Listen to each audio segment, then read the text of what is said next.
recognition that they deserve for that. That's really the focus of these. So if you are interested in seeing all our different webinars, please do sign up at Twitter. You'll even get some procurement humor and jokes that we write on our off time and some curated content. So today, we're really going to talk about MRO. This is the first part in probably a 6 or so webinar series on transforming MRO with the goal here to really drive some savings and again get some recognition in the organization for that. One thing I want to mention, if you are not interested in leading change and getting attention, then this webinar is probably not for you. With that said, here's where we will start in our MRO transformation journey. So today we're going to quickly look at some of the challenges when we embark on these types of projects, look at different critical key performance indicators or measurements, look at some diagnostics so you get a view for what your organization looks like, and then gives you some steps at the end that you can take today.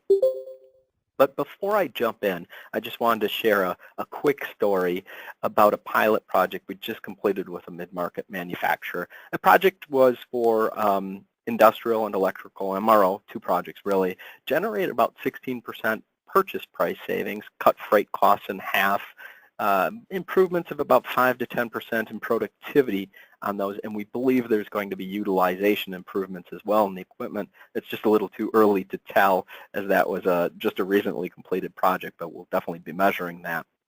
When we first joined up with this company several months ago, what we noticed, a very interesting situation, there was a recently promoted young person, graduated just out of college, was given the job after an internship. He reported to the facilities manager, who reported into the plant manager. Now, this young person also had 2 crib attendants to manage. What was interesting is out of the small group of 3 that managed the day-to-day activities there, they had 22,000 different items to manage. And the whole time that we spent with them, there was just a constant line of people, facilities people and maintenance folks saying, where are these products, even engineers. And it was very busy, and I think that probably brings us to one of our core challenges within the MRO category. A lot of times that category is still managed in the operation structure, and we're going to talk about that in a little bit more in more detail. But when it tends to be in the operation structure, it tends to be more, don't worry about the MRO, let's make sure our equipment is running, and everything else becomes secondary, becomes pretty reactional. Now, that's not always the case, and sometimes I do see that the organization attempts to move some of that category management into the procurement group as a first step. Many times what we see there is their first attempt is they kind of combine it with another procurement role, which creates some issues because this person will have 20 or $100 million in direct materials, and then they'll have this $2 or $5 million in MRO, and they go, well, what am I going to work on first? To me, I'm going to work on or to that person, they're looking at their biggest spend buckets as their biggest opportunity. And on top of that, it's quite different than direct materials. When you look at the challenges of MRO, you just find out there's, like I said, there's tons of SKUs, 22,000 SKUs for a small, $250 million manufacturer is not uncommon. You get much, much higher than that with larger organizations. So you got this huge number of SKUs, huge number of suppliers, really poor visibility, poor leverage of data, bad unit of measures, bad standards, no tracking of costs, unsurprisingly strong bias and brand preference on the shop floor with people. You get into these political arguments about, hey, I'm not going to shut down a machine for a $5 item. So you'll actually run into those discussions. So there's some political risk there as well with crossing those silos in operations. So it becomes a challenging category, yet some companies really figure it out.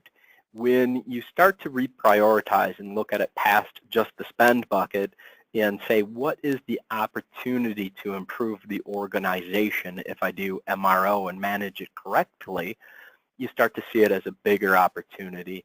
I know we love, procurement. I love to talk about purchase price variance and taking out total cost and freight and getting value-added services like VMI. And again, it's not uncommon to get 10% to 30% on these MRO projects when you go after them from a good category management perspective.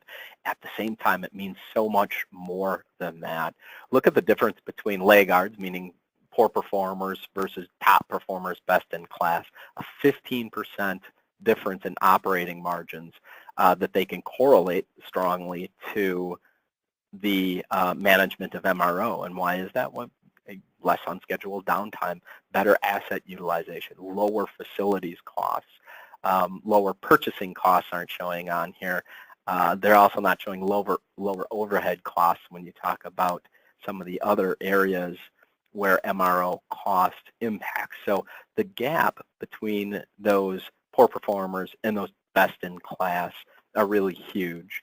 So what are some measurements or KPIs that you can use to kind of say, where do I fit onto this scale?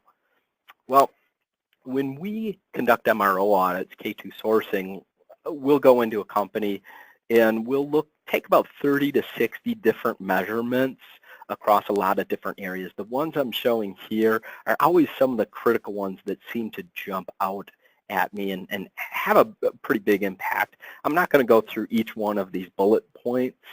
You can ask questions about any of them later if you like. I'll open it up at the end. But I do want to hit on two of these that seem to be less straightforward that I do get questions on, and that's invoice accuracy and focus. If I look at invoice accuracy is important because it is the output of a process. Think of your manufacturing process. You build a part, QC looks at it, they take it as good or bad, and they measure that. That's the quality. Your invoice is that same thing for procurement. Much like measuring defects, high problems in AP and invoices usually mean something went wrong in the procurement process. That something didn't match. Not always, but it's a really strong indicator.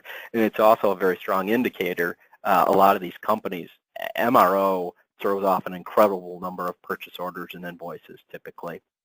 And so what we see is a lot of overhead costs, office costs associated with that. And when you're sitting at a 90% or an 80% accuracy, think about how much time is spent running around correcting invoices for a few bucks and then missing on discounted payment terms that you might have negotiated with suppliers, et cetera. So it can be a very high cost area, soft cost area as well. The focus, I always think back to Yogi Berra, one of his famous quotes. He was a famous baseball player that was asked, what are you thinking about when you are hitting? And he responded, how can you think and hit at the same time? I think that's really critical. Remember the story that I mentioned about the line of people out of our young person's door, and how is that person supposed to really make improvements when their entire day is just completely consumed with supporting the company? So when we look at these KPIs, we're also digging in a little bit deeper into the diagnostics and really looking into the organization, trying to peel back those skins a little bit. And what you find out is organizations, when they do, most audits are always done in 4 pieces. They look at governance, process, people, and technology. And if you think about it, a weakness in any of these areas is going to show up typically in one of these KPIs, and it's also going to move you down from the best in class to top performing, from top performing to the bottom there. So, and the vice versa is also true, certainly. Strength in any of these can move you up. Let me give you some examples on governance that we've seen. So this is really our policies and procedures. So one year, about last year, it was at mid-year, we were doing an audit and we spoke with first the CFO and then we went to the VP of operations, separate meeting. And we said to the CFO, what's your top priorities in the company? And the first priority was very simple. It was cost reduction. Second was inventory reduction. So we went to the VP of operations, who had facilities and MRO eventually, rolled up into him, and we asked that same question, and he said, Matt, my top 3 are simple. Utilization, utilization, utilization. I don't want any downtime in my factory. This is what we mean by goal alignment. The CFO and the ops person not in alignment. Going back to my first example that we found 2 months ago, if operations is pushing utilization and not measuring things like cost reduction and inventory, what do you think is going to get the focus? Obviously, it's going to be the utilization, and cost is going to get less focus. That's what we find a lot of time when you talk governance and structure like that. When you're talking about process, you're really talking about all your policies and procedures. It can be all your cycle counting, obsolescence, how do you manage suppliers, how do you check out inventory, supplier selection, onboarding, all these different sub-processes that are involved in any standard procurement are involved in MRO as well. The interesting, you see little things that have a big impact though. This one stuck out in my head. This was about 2 years ago. We were looking at a corporation and we said, well, what's your cost management process? We noticed they didn't really have any contracts in place with suppliers, no negotiated prices. So we said, well, how do you manage costs? Well, we send them purchase orders with the last purchase price that we bought at, whether it's 2 weeks ago or 6 months ago. And I said, well, then what happens? Well, they send us an email back with the updated price. And then we update our POs, and that's what we work with. And I said, well, how many times are they reducing the price? And they just kind of laughed and said, well, it always goes up. And when you confirmed with the CFO, it was the same thing. MRO as a percentage had continually gone up, and so had inventory. Now, that company also measured cost savings. So here we had a procurement department that was actually saying that they were generating savings, but when you looked at the category in total, it was actually generating increases. So there was some disconnects in their processes there that were generating that and the governance. You know, we can certainly look at people. Again, when we're looking at people, we're looking at their skills. Do they really understand MRO? It is a very different beast managing events where you're talking about trying to negotiate 5,000 or 10,000 line items in your contract versus a couple hundred.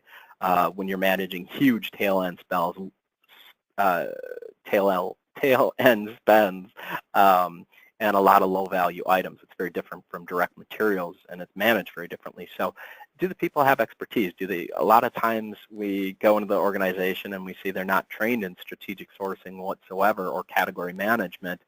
They're really trained in inventory and purchasing. So what focus are you going to get there? Well, you're going to get utilization versus cost reduction and category management. At the same time, technology is really, really transforming MRO. I mean, when you're talking 20,000 or 100,000 items, I don't even know how you could manage it without really good systems. Some people still try and rely on their ERP. That has limited abilities usually, so most organizations have implemented some type of third-party maintenance systems or looking at e-procurement or invoice automation or source to settle or e-sourcing to do the reviews. Those are the types of technologies that really support those best-in-class operations, and you can find research about just the technology on its own if you want. So when you look at all these different factors, what we're really trying to do is, again, understand the organization. And K2 sourcing will typically ask about 200 questions, and these, it might be 20 questions to any given person, all the way from the shop floor up to the CFO. Could be supervisors, could be end customers of the MRO group. Certainly, it's going to be the MRO people receiving AP. You can talk to all of these folks. At the end of the day, what you're really trying to do is understand where you're at, because the first step to really making a transition is mapping that current state and then figuring out what practices you can apply. Why are you going to do it? Because those with the best procurement practices achieve 19% more savings in this category than their peers do. In addition, they're also 16%, lead to 16% more operating margins, or 15%, I'm sorry, than the others. So what actions can you take right now? Well, what I would say is, first of all, shoot me an email if you thought this was useful. I can send you a copy of it. You can share. You can also sign up and tune in for the next webinar, which is going to be how do you create a plan to attack MRO. Again, that first step is to create some baselines. So go back, look at some of these core processes, collect data around these key performance indicators on your own, number of POs, number of invoices, get some accuracy, talk to folks, and kind of get a feel for where you think you are on this chart, and then come back, and in our next webinar, we'll talk about what to do with all that data and how to start making a business case